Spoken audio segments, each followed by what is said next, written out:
So over the last handful of years or so, I would say that we're living in a pretty interesting yet pretty great time to be a fan of the Beatles. In my opinion, and a lot of other people's opinion, the greatest band of all time. Starting in 2017, we have gotten new anniversary remixes of some of the Beatles' later albums.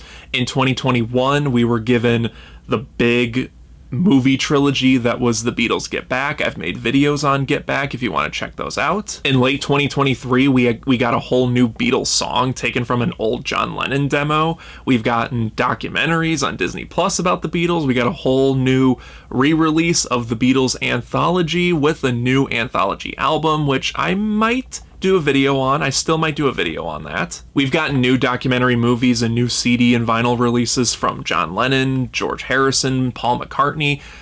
We've been given a lot of interesting stuff when it comes to the Beatles or Beatles related over the last handful of years or so. And me being a massive fan of the Beatles, it's been a great time to get all this stuff, and I'm hoping they continue to do more of it. But probably the biggest announcement, at least in my opinion, the biggest announcement ever since like the new Beatles song Now and Then that came out, that was released, was about 2 years ago. It was just announced. We are getting official Beatles biopics movies. Not just one talking about the entire career of the Beatles. We're getting 4, with each movie supposedly being about each Beatle, probably telling the story about their experiences from their perspective, and I just got excited when I first heard that news. I wanted to do a video back when the news was first announced, but I wanted to wait until more information, more stuff has come out or even released about it, because I could sit here and talk about the announcement, but then I would just be saying the exact same thing over and over again. I wanted to wait until there was more concrete, more stuff basically released about the film. But I don't want to keep putting it off, and I'm getting more excited because just recently it was shown the images of the actors playing the Beatles as like their first big promotional push of the movie, and I'll get into those in a little bit. But first, before I talk about why I think this Beatles project, these 4 biopics, is a big deal, I want to give a brief description, a brief look back, as it will, of previous Beatles biopics. The story of the Beatles is a pretty well-known story, so obviously filmmakers of all kind would want to take advantage of that or tell their interpretation of said story. And so as a result, we've gotten a lot of made-for-TV biopics and a couple of theatrical ones. The 2 theatrical ones that stick out are Nowhere Boy from 2010 and Backbeat from 1994. Those movies kind of, in a way, coexist as sequels to each other, because where Backbeat starts is where Nowhere Boy left off. It's kind of weird. I kind of like that, but the films were like a couple decades apart, so it's, yeah. In terms of made-for-TV biopics, there has actually been quite a bit. The big noteworthy ones that I can think of is one called The Birth of the Beatles. There was one about John Lennon and Yoko Ono. There was one simply just on John Lennon before Nowhere Boy. There was one about Paul and Linda. There was another one with John. There's been a lot of made-for-TV stuff about the Beatles, and while those projects weren't endorsed by Apple, they do carry some truths to the story. Obviously, they take creative liberties. In fact, if you watch some of them with information that we've gotten about the Beatles story nowadays, a lot of them would kind of seem inaccurate. And I always find them interesting because obviously they're cheaply made, but they do have some care and respect for the Beatles to be made, and I wouldn't even consider any of them like the definitive biopic about the Beatles. Mainly because, like I said, they do get some details wrong. The actors they get are kind of hit and miss. Sometimes they look and sound like the Beatles, sometimes they don't, but most of the time they don't act like the Beatles. They don't feel like the Beatles, if that makes sense. They feel like Beatle impersonators from like a Beatles tribute show or something. Another Beatles biopic I can think of is a film called Midas Man, which isn't necessarily about the Beatles, but more about their manager, Brian Epstein. Even though the Beatles are in the movie, it still kind of counts. It's just not specifically about the Beatles. But that's really it. Just a bunch of made-for-TV stuff, a couple of theatrical releases, and then whatever the hell happened with Midas Man. So we've never had like a definitive film looking back on the entire career of the Beatles. So That alone, I think, is worth getting excited about, because this is the first biopic, first movie, whatever you want to call it, that has been greenlit and approved by Apple, from Sony Music, from Ringo Starr, and Paul McCartney, and of course the estates of John Lennon and George Harrison. And while you can look at that and say, yeah, that is a big deal, it's a big deal that everyone's been on board with what this movie is, I think it's a bigger deal because specifically Paul McCartney, he approved this. He's on board with it. In fact, I think from what I've heard, Ringo and Paul, they're going to be involved with making the movie. And that is a big deal because, rightfully so, Paul has been from what I can tell, very protective of the Beatles brand. And like I said, rightfully so, that makes sense because it is his band. John Lennon was always seen as like the leader of the band, and Paul has always been like second in charge. In fact, in the Get Back movie, Paul even says that to John. I also know that a lot of people have doubts about this movie, about such a big, ambitious project. I mean, 4 movies coming out the same year, probably the same month, all telling the same story from each different perspective of the Beatles. And not just that, the biggest band of all time, the Beatles. A lot of people are concerned about it. A lot of people are kind of nervous about it. Some people have been very outspoken about why they don't think this is a good idea and that they should just leave this project alone. It shouldn't be done and all that stuff. But I think there's good to become from it because simply of Paul McCartney being on board with this project. Because again, he's been very protective of the Beatles brand. I really don't think that Paul McCartney would just be okay with this being made if there was something not right about it, if something didn't quite feel right about it. Maybe I'm wrong. Maybe Paul is just having the thought of like, well, I'm getting older. I'm going to have no say in something like this when I'm gone. I'm going to have to leave it to my children or someone else, and they might not have the best judgment that I have, so might as well just do it and get it over with now. But I don't think that's the case. I really don't think that, considering that he is still very active in Beatles really everything. Bottom line is, I understand the concern, but again, considering that Paul and Ringo are fully involved with this movie and approving of it, I don't think there's a lot to worry about. At least that's what I see it as. Now, the fact that there's 4 movies, I think, is a great idea. I know a lot of people said it should be a mini-series or limited series on some streaming platform. No, I don't think that would have been a good idea. Sure, it would have had like a longer runtime for each one, but God, I'm not going to get into this topic, but there's just so much like limited series or streaming series out there. Do you know how quickly a Beatles biopic series on a streaming platform would just come and go like nothing? It really would have done that. And plus, it would have just done what everyone else is doing. It would have felt stale and, again, lack of a better term, like what everyone else is doing. So I'm glad that these are theatrical movies. They're gonna be in theaters. They're being made by Sony, so that means we'll probably get Blu-rays of these movies in the future. I'm glad that they're taking that big step to tell this big story on the big screen, because the Beatles story is a pretty great, remarkable one. It deserves to be seen on a giant screen in a theater with great sound mixing and no distractions. I really do feel like if it was a limited series on a streaming platform, it would just take away that magic and, like I said, just be the exact same thing that so many other companies are doing now. So having it be 4 movies, I think, is a good idea because it allows the filmmakers to tell the story not only differently from each Beatle, but also to make it a little more accurate, because 10 years, maybe longer if they go past the Beatles' time together as a band, is a long time for just one singular movie. Because one of the biggest tropes with musical biopics is that they're trying to cram so much, so many years, so many things happening to whatever person they're telling it about into 1, 2, 2.5 hour movie.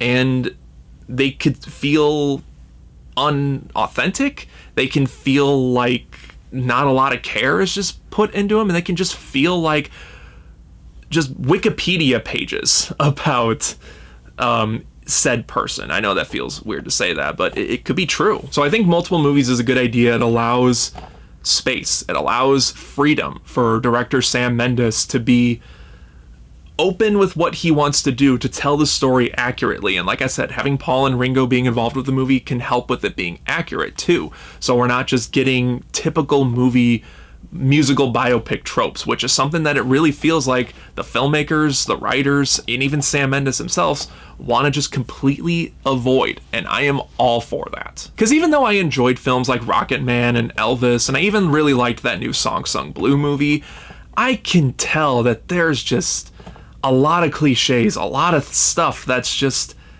thrown in there for the sake of, well, musical biopics do it, and it builds suspense, and it gets people like to on the other edge of their seat or whatever, but it's all shit we've seen before, especially Elvis. Elvis took many years and cramming it into a 2-hour, 45-minute movie. That's a movie that should have been like a part 1, part 2 type thing. So hearing that Sony, Sam Mendes, and the writers want to completely avoid biopic tropes like that makes me feel good, makes me feel happy and more secure about this project. All 4 of them are scheduled to come out in April 2028, and I am just so excited about it.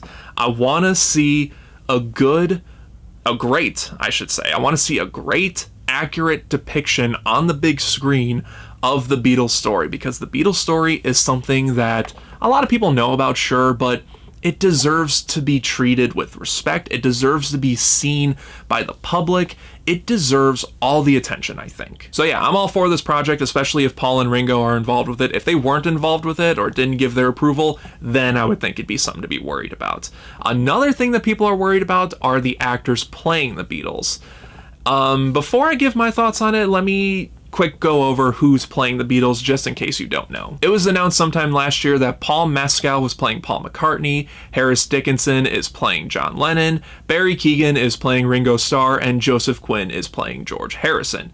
When I first saw that, I'm not gonna lie, I was a little disappointed. I really feel like actors who are gonna play the Beatles for this project should have been actors that have been like a little more unknown, hadn't really done a whole lot, but it felt like instead they just picked whoever was popular based on TV and movie performances at the time. I mean, Paul Mescal was just coming off of Gladiator 2, so it really did feel like he was just cast because he was cast in Gladiator 2. He had Ridley Scott's seal of approval. He's showing up in all this other stuff. Same thing with Harris Dickinson and Barry Keoghan. Joseph Quinn was in the new Fantastic Four movie, so he's appearing in more stuff. It really just felt like they picked who people liked to see at the time and just casted them. I had my reserves when I first heard that announcement, but then I started to think about it. Very similar to this whole big project happening. Again, I'm going to go back to Paul McCartney and Ringo Starr. They're involved with this movie. I'm sure maybe Sean Ono Lennon, John Lennon's son, is involved with the movie. Maybe Danny Harrison is involved with the movie too. That I don't know for sure. But I would say someone with their estates, John Lennon and George Harrison's estates, might also be involved in the movie too. So I took a step back and I thought about it. If all these people are approving of this movie, they're involved with the movie, and they're having say, they're giving input, I really don't think that they would just cast someone that just was just popular at the time. I know some people still have that reservation, but I really do think that, especially Paul, would not just cast someone in the movie because people liked this actor in this thing. Okay, let's cast him. No, I really think these guys did at the very least a good job with their auditions. Paul himself wouldn't allow someone to play himself or John or his friends in a movie if they're just a face that people recognize. Because otherwise we'd have Pedro Pascal. We'd have Pedro Pascal in this movie somewhere, but thankfully we don't. So I don't think they're going with that for this movie. And we were just given first look images of these guys as the Beatles, and I gotta say overall, I think looks wise, they're not too bad. I'm still not 100% convinced of Joseph Quinn as George Harrison. I mean, I'd have to see like a trailer or something, or like a better shown image of him, because while in that image that they released, he looks decent enough as George Harrison. I just don't fully see him in his looks. He must have really nailed his audition if he was cast as George Harrison, but I need to see a trailer. I need to see like more behind the scenes images or more clips from the films themselves to give a fuller opinion about it. Harris Dickinson as John Lennon looks okay. His picture is kind of hard to tell from the angle and the fact that it's a little bit of a darker image, but I have hope that he's going to do a good job. I really think Paul was taking great care of the actor who's going to play John. I really don't think him specifically, he would cast someone that wouldn't nail John's persona at all. Barry Keoghan, looks-wise, I thought was always going to be good with Ringo, so when I saw his image, I was like, yep, that looks like Ringo right there. But Paul Mescal was the one that surprised me. When I heard he was cast as Paul McCartney, I was concerned. I was like, really, Paul Mescal? I know he was good in Gladiator 2, but do you really think he's Paul McCartney? Seeing that image, wow. Again, it's just one image from a movie, but that first image leaves a good first impression. Looks-wise, that is Paul McCartney right there, so I'm pretty happy with that. So looks-wise, like I said, I think they're good. I think they're going in a good direction. What I'm concerned about the most, though, is how these four guys are going to interact with each other, because that's going to be the deciding factor. You can cast someone that looks exactly like John Lennon, looks exactly like Paul McCartney, Ringo, George. You can cast actors that look like them to a T. Could be their doppelgangers for all you know. It's not going to mean shit if they don't nail their personalities, because John, Paul, George, and Ringo are some of the most charismatic, likable guys over the last like handful of decades or so. And we were shown in the movie trilogy Get Back how the Beatles interacted with each other. They were very quirky, they were very fun. Sure, they had their serious moments, but they had a unique personality to each one of them, and they interacted with each other so much differently than they interacted with just like nameless person over here. They each had their own camaraderie between each other, and it's going to be really hard for any actor, not just the actors that they got. It's going to be hard for any actor to really nail that. So in my opinion, looks doesn't quite matter. I'm perfectly fine with an actor that doesn't quite look like the Beatles but nails their personality. That's why I said with Joseph Quinn, he must have really nailed his audition if he's playing George Harrison, because looks-wise, I don't think he quite looks like George Harrison quite yet. Because there was another Beatles biopic movie that I didn't mention earlier, but I'm going to mention now. It's called Two of Us. It's a short little movie about the time Paul went to go visit John in New York City in the mid-70s. They kind of spent a weekend together, just hung out. The movie isn't accurate to what really happened, but those two guys that played Paul and John in that movie don't really look like them at all. They don't look like John Lennon. They don't look like Paul McCartney. But in my opinion, they were the closest that nailed their personality, their interactions between each other, their friendship, everything. They nailed it so perfectly that that's a good example of looks not mattering, because I see that movie, and sure, I recognize that that doesn't look like John and Paul, but they feel like them, and that's a big difference. And I feel like the filmmakers know that because they're taking on this giant project. So I really am trying to hold out hope that all my suspicions are correct and people are worrying. Because it's the internet, we like to worry about things that ultimately don't matter. So my overall thoughts on this entire project, I am excited as a Beatles fan. I am happy. I'm ready for April 2028. I want to see these movies on the big screen, and I hope the actors do a good job. There's other cast members that have been, or other actors that have been cast for characters. I know their wives have been cast. I don't remember the actresses' names that are playing their wives. I know Brian Epstein has been cast, so they're still announcing some casting here and there. But I think the biggest one that everyone wants to know is who's going to play the Beatles. That was mine too. But yeah, I'm just excited about this. I'm really happy that it's happening. I'm really glad that they're taking good care of it, it seems like. Because again, they're not just going to throw some half-assed, cliched biopic movie and just dump it into theaters and say that's the Beatles movie, or even dump it on streaming like a mini-series, like I said, and say that's the official Beatles movies, that's what everyone signed off on. And I don't think they're going to do that. The Beatles are a brand and a band in general that is gonna be taken good care of no matter who does it. I really do feel that way. So I think everyone that's worried out there, I think you're worrying over nothing right now. Watch I say that, and then some news is going to come out, and we're all just going to be like, oh, okay, yeah, that doesn't sound good at all, but I don't think that's going to happen. If it does, then you can come back in the comments and tell me how wrong I am. But yeah, I'm excited about this, but now I want to know what you guys think of it. Are you excited for this movie? Are you still not excited for the movie after I tried to calm your guys' nerves about it? Whatever your thoughts on everything is, let me know in the comment section below. And just like always, guys, thank you for watching. I really do appreciate it. If you enjoyed this video, then don't forget to like and share it. Subscribe right here if you haven't already. And until next time, guys, take care.